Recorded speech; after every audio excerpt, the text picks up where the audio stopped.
Ky podcast vjen për ju me mbështetjen e X1, Philip Lane Residence dhe 1001 Solutions. Përshëndetje, jemi në podcast, jemi në radar. Ditën e sotme do të rikthejmë në vëmendje një çështje që ne shpeshherë e kemi trajtuar në podcast. Bëhet fjalë për rastin e Bleona Matës, të mitur sa së kohet, e cila është zhdukur, nuk dihet shumë për fatin e saj, por ne hapasap me avokatin Alban Duraj kemi zbardhur detaje të jetë interesante dhe duket se kemi mbërritur në sa gjurmë. Avokat, faleminderit shumë që jeni tek ne për të folur pikërisht për këtë çështje. Faleminderit shumë për mundësinë që më jepni. Ne kemi trajtuar disa herë rastin e Bleona Matës, duket se kanë dalë detaje të reja apo jo? Ka detaje të fundit, të ditëve të fundit, për fat të mirë jemi le të themi në finale për të gjetur voglushën apo Bleonën, sepse ajo tashmë është e rritur. Ka kaluar nga viti 2010, pra nga maj i vitit 2010 dhe deri në vitin 2026, jeton rreth 16 vite, dhe Bleona tani është rritur, bërë një gocë e madhe e rritur. Informacionet janë të sakta, që do të thotë 90%. Pra, 90% të informacionit janë të sakta. Kjo vjen për shkak të burimeve zyrtare, pra nëna e Bleonës, zonja Bukurie Mata, ka kontaktuar me një agjenci e cila merret me investigim privat, apo janë detektiv privat, të cilët merren me personat që kanë humbur, dhe dyshohet se Bleona është në një nga vendet e Bashkimit Evropian. Pra, informacionet më të fundit, nëse ne gjatë kësaj kohe kemi aluduar se ajo ndodhet në Angli, pra nga burime informale, tashmë kemi një informacion zyrtar që ndodhet në një nga vendet e Bashkimit Evropian, por nuk mund të japin dot më shumë se kaq detaje se kaq, sepse shpeshherë ka ndodhur që sa jemi afruar për ta gjetur Bleonën, nga informacionet që ne kemi dhënë, atëherë duket si një dorë e fshehtë apo një dorë magjike ka bërë që të humbasi shpresa, për shkak sepse Bleona nuk është gjetur. Ky kontaktim i zonjës Bukurie me këtë agjencinë e fuqishme, e cila është në një nga vendet e Bashkimit Evropian, ka ardhur për shkak të ndihmës që ka dhënë publiku lidhur me kontributin e qytetarëve, ata që kanë kontribuar me llogarinë që japi GoFundin që ka hapur zonja Bukurie vitin e kaluar, dhe u bë mundur që të kontaktojë një agjenci e tillë mjaft prestigjioze. Një pjesë tjetër e pagesës është bërë nga zonja Bukurie, pra me aq sa mundësi ka pasur, në mënyrë që të plotësonte kuotën e kërkuar nga kjo agjenci. Bleona ndodhet në një nga universitetet më të mira të Bashkimit Evropian, pra është duke vazhduar studimet universitare, ku rezulton që është një nga studentet e shkëlqyera, pra është ekselent në fushën që ajo studion, jeton në Konvikt, pra në kampusin e këtij universiteti, dhe është e përkushtuar shumë rreth studimeve, pra duke vijuar një jetë normale, dhe është përshtatur shumë mirë në vendin ku ajo jeton. Kur më bë takimi me nënën? Kemi një informacion lidhur me këtë aspekt? Ne nuk kemi një informacion të saktë, por çështje ditësh, ajo mund të takohet me nënën, pra në momentin e parë që do të sigurohet kjo agjenci, pra pasi të marrë një informacion të saktë lidhur me identitetin, sepse pretendohet që të jetë ndryshuar, prandaj po hezitohet që të kontaktoj nëna me birën e saj, pra me Bleonën. Ata nuk duan që të shkojnë dhe të kapin Bleonën, pra nuk duan që të sillin asaj trauma apo problemet të cilat do ta konfuzonin, dhe ajo nuk do të kishte mundësi që të miqësoj apo takoj në një mënyrë miqësore me nënën, prandaj ka zgjatur kaq shumë, sepse është pikasur, por po plotësohet, pra po mundohen që të mbledhin informacione lidhur me ndryshimin e identitetit që ka pësuar Bleona në mënyrë që ta kenë komplet dosjen, pra një dosje të detajuar me një informacion të saktë, me prova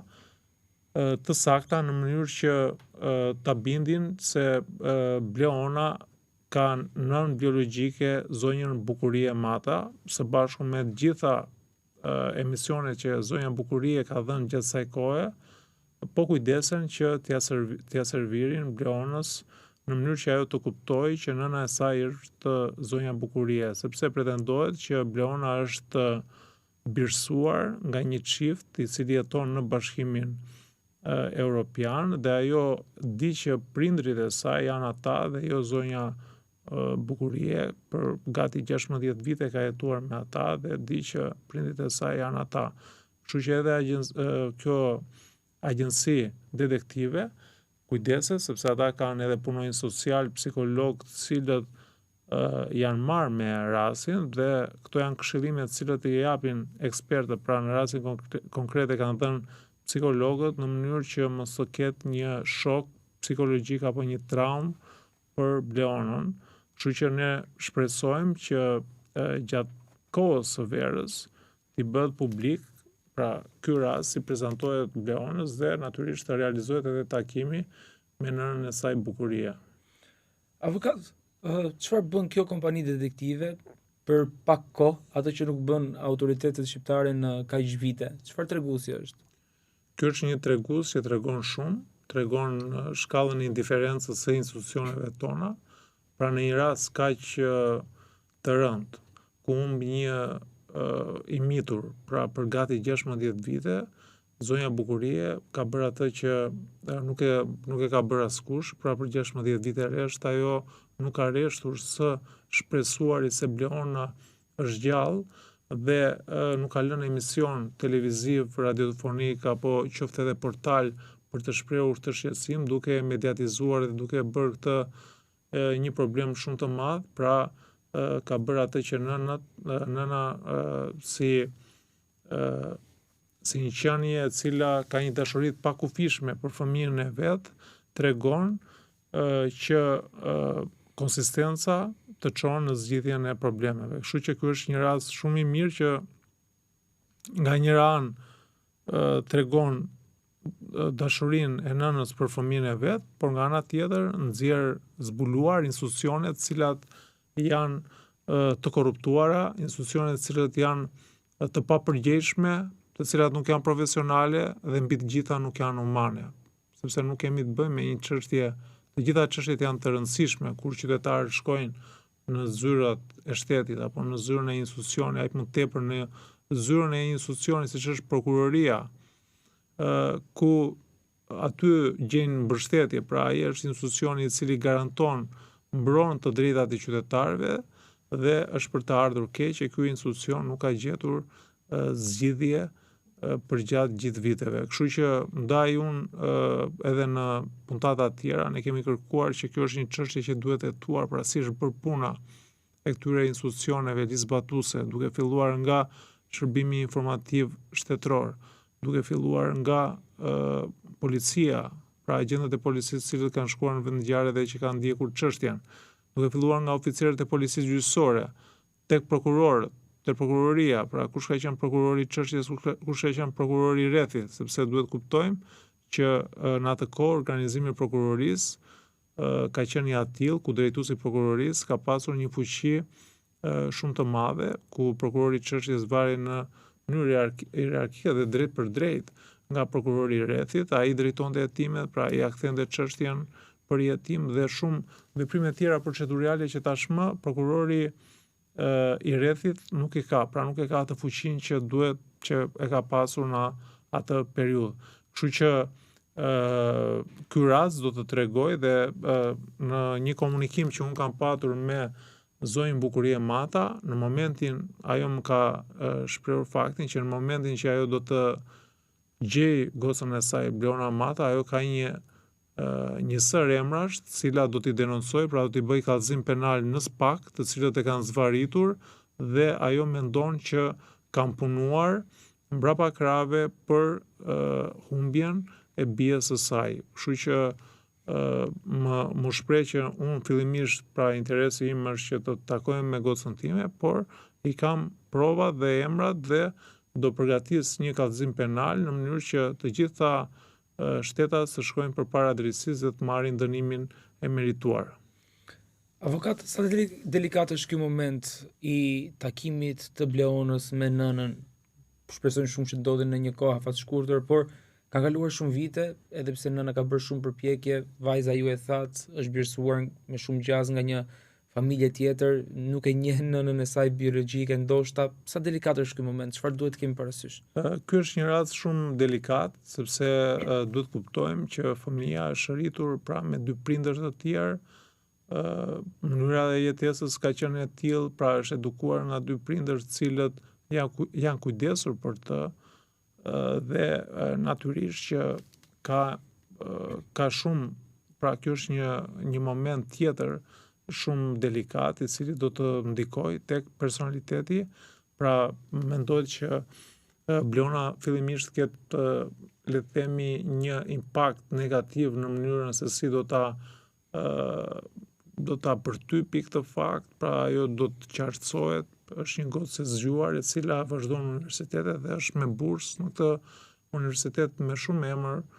në Bashkimin Evropian, pra tregon që ka një nivel të lartë intelektual, pra do t'i duhet një periudhë kohe sa të marrë informacion, sa të njihet me informacionin, me fakte dhe pastaj patjetër që ajo do filloj është diçka që ndodh normalisht për shkak të se nëna, pra zonja Bukurie është nëna biologjike. Patjetër që ka ndodhur edhe më parë në raste të cilat janë zbuluar, kur fëmia e ka marrë vesh që prindrit nuk janë ata të cilët janë rritur, pra ka pas nga ato raste që i kanë patur të dy prindrit, pra dy palët e prindritve kur e kanë marrë vesh dhe kanë mbajtur një marrëdhënie shumë të mirë me të dy ta prindër. Kështu që besoj edhe në rastin e zonjës e Bleona Matës, në rastin konkret, ajo do të ketë marrëdhënie shumë të mira me nënën e saj Bukurie Mata, por nga një ana tjetër nuk do të harrojë edhe prindrit të cilët e kanë rritur Bleonën, të cilët janë kujdesur gjatë kësaj kohe për edukimin e saj, për shkollimin e saj, e kanë ndjekur me studimet që ajo ka ndjekur. Besoj që është një periudhë e vështirë, por që me pak punë edhe nga ana e punonjësve sociale dhe psikologët cilët do të kujdesen për të rast, unë besoj që do të kaloj dhe do të rikthehet në normalitet marrëdhënia e saj me nënën biologjike,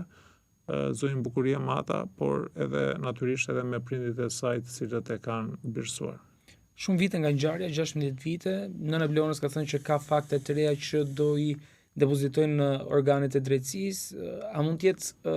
kjo shprehja për të vendosur në zbatim atë se çfarë ka ndodhur, drejtësia vonon për nuk harron në rastin e Bleona Matës, nëse ndodh gjithmonë? Patjetër, asnjëherë nuk vonon drejtësia, pra një person apo një qytetar i cili janë mohuar të drejtat e tij ligjore, por jo vetëm ligjore edhe morale, ndodh shpeshherë, jo shpeshherë, por në gjitha në shumicën e rasteve ndodh që drejtësia të triumfojë. Pra, padrejtësia, edhe pse bën punën e vet duke e lodhur qytetarin me sorollatit që i bën apo me padrejtësi që i bën, në fund i drejti fiton. Pra, kjo ndodh edhe në procese gjyqësore, edhe në raste praktike që unë kam pasur, ka ndodhur në ato raste që nuk kemi pasur mundësi që të fitojmë gjyqin në dy shkallët e gjyqësorit, por kemi shkuar në gjykatë lartë dhe gjykata e lartë ka vendosur drejtësi. Kështu që edhe me shumë qytetarë tjerë, edhe pse mund të kenë pasur të humbura procese gjyqësore në gjitha shkallët e gjyqësorit në vendin tonë, kanë shkuar në Gjykatën Evropiane e Drejtave të Njeriut dhe kanë marrë drejtësi. Kjo ndodh për shkak të korrupsionit në sistemin gjyqësor, padrejtësive që bën nga ana e gjyqësorit, ku gjyqësori dhe prokuroria vazhdon të jetë një korporat e fuqishme e cila merret, gjeneron para, por nga ana tjetër pengon zhvillimin shoqëror dhe ekonomik të vendit, sepse nëse ne do të kishim një sistem gjyqësor ku qytetarët të zgjidhin problemet e tyre, atëherë problemet do të ishin shumë të thjeshta, sepse edhe administrata do të funksiononte, edhe qytetarët do të merrnin shërbim nga administrata, sepse do të gjenin zgjidhje tek sistemi gjyqësor, por nëse një çështje zvaritet me vite me radhë, humbet edhe durimi i qytetarëve, dëmi që i shkaktohet atyre është një dëm shumë i madh, sipërsa i përket anës financiare, por ç'është e rëndësishme edhe anës psikologjike. Pra, ka lodhje të qytetarëve për të zgjidhur problemet e tyre dhe është për të ardhur keq që ne në një vend kaq të vogël, me një popullsi kaq të reduktuar dhe i sillim pengesa njëri tjetrit, besoj që duhet të marrë fund kjo padrejtësi që për 35 vite edhe pse jemi në një demokraci, pra në një sistem politik pluralist, por edhe demokratik, ku kemi zgjedhur parimet e shtetit të së drejtës apo parimet e kontrollit dhe balancimit të pushteteve, ende ne kemi padrejtësi në zyrat e shtetit. Avokat, shumë faleminderit që ishit pranishëm me ne lidhur me këtë ngjarje dhe faleminderit shumë për gjitha detajet që ju përcollët. Faleminderit shumë për mundësinë që më jepni. Është kënaqësi. Faleminderit.